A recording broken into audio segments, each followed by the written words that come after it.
ఎన్టీఆర్ జిల్లాలో నందిగామ కంచికచర్ల పత్తి రైతులు కష్టాల్లో కూరుకుపోయారు.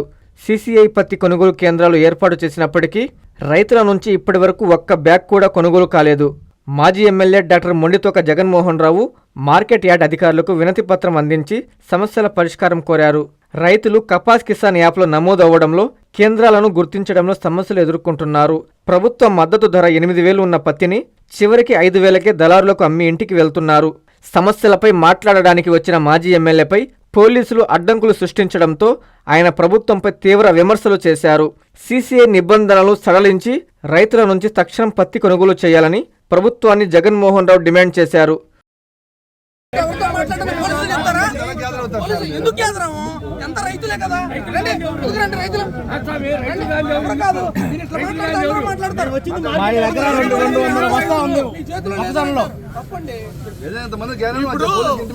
ఈ గవర్నమెంట్ లో ముఖ్యంగా మా సిఐ గారు చెప్పేది ఏంటంటే, ఎక్కడికి వెళ్ళినా సరే అంటే మీరు గవర్నమెంట్ అధికారుల్ని ఎక్కడికి వెళ్ళినా సరే పోలీస్ డిపార్ట్మెంట్కి ఇన్ఫార్మ్ చేసి రమ్మని చెప్తున్నారు.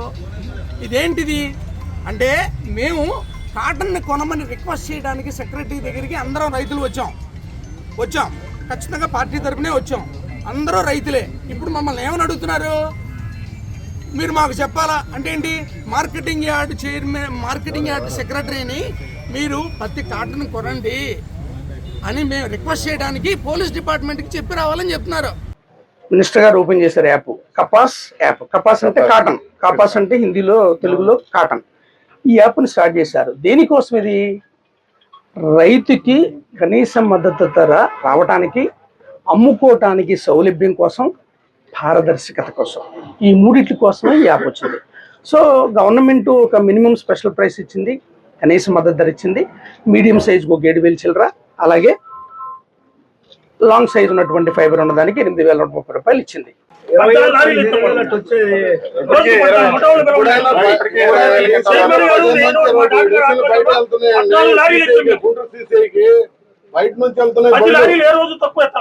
ఇంతకు ముందు మనం ఎక్కడి నుంచి అమ్మాం, ఇప్పుడు దళారులు ఎందుకు అమ్ముతున్నారు? అదే కదా, అయిపోయింది కదా. కావాలా ఎంచుకోండి, కొంచెం కిందకు ఉండాలి, లేకపోతే ఏమవుతుంది సార్, వ్యూ వేరుగా వస్తుంది. అందరికీ ఈవేళ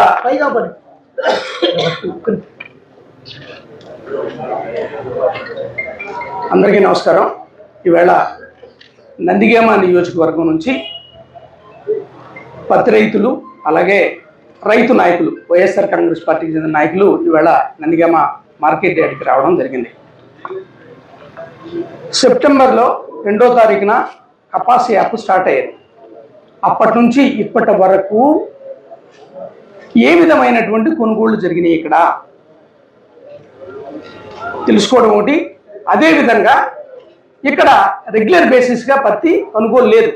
కంచికచర్లలో అయితే స్టార్ట్ చేశారు, ఇంతవరకు ఒక్క బ్యాగ్ కూడా కొనలేదు కాటన్. ఇక్కడ కూడా సోమవారం మాత్రమే కొంటున్నారు.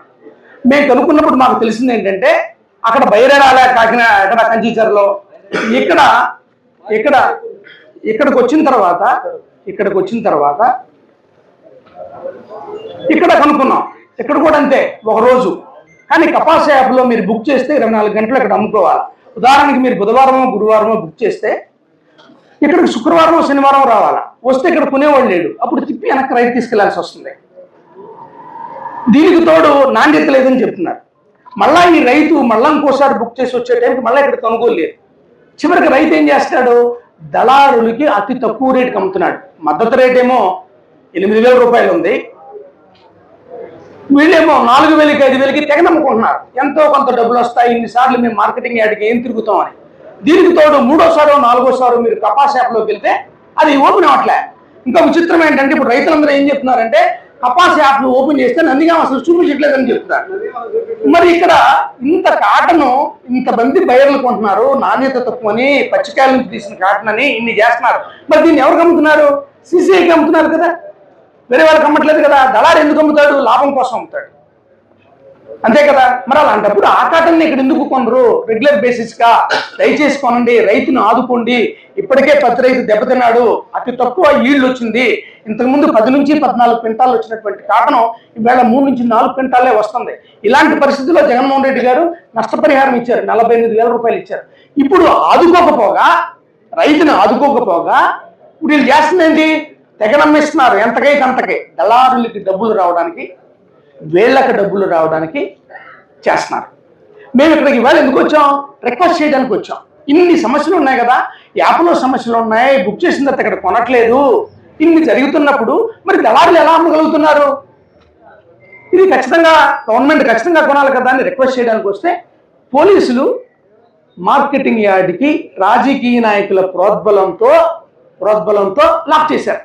ఇదేంటండి అంటే మీరు మాకు చెప్పలేదన్నారు. మాది నిరసన కాదు, ధర్నా కాదు, రిక్వెస్ట్, మా రైతులను ఆదుకోవాలని మేము కోరుకోవడానికి వచ్చామని క్లియర్గా చెప్పాం.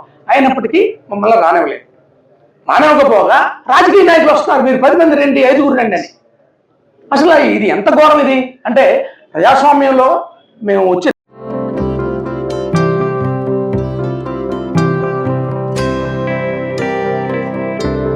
ఆంధ్రప్రదేశ్ ఇంటర్మీడియట్ విద్యార్థులకు మరియు తల్లిదండ్రులకు నమస్కారాలు.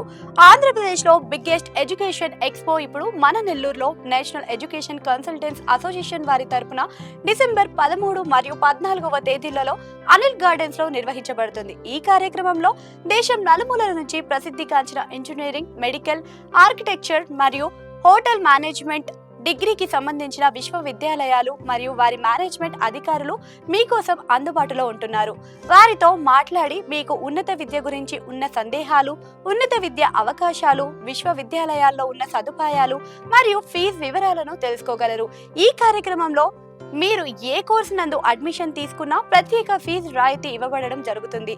మరిన్ని వివరాల కోసం సంప్రదించండి.